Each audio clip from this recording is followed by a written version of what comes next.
how to preview site on Wix. So let's get started. Right now, I'm on the Wix website dashboard right here. So if I want to actually preview my website, I first need to head over to the Wix website editor. To do that, just click on this edit search right here.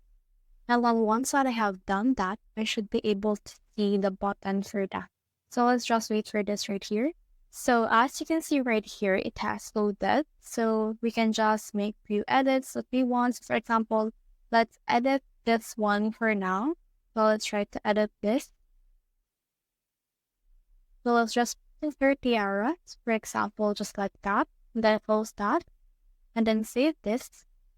Then once we have saved that, just click on Save and Continue.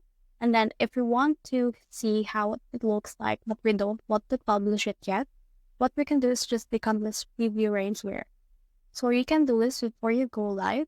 So in that way, you will know what it looks like before you publish it. So this will load like this.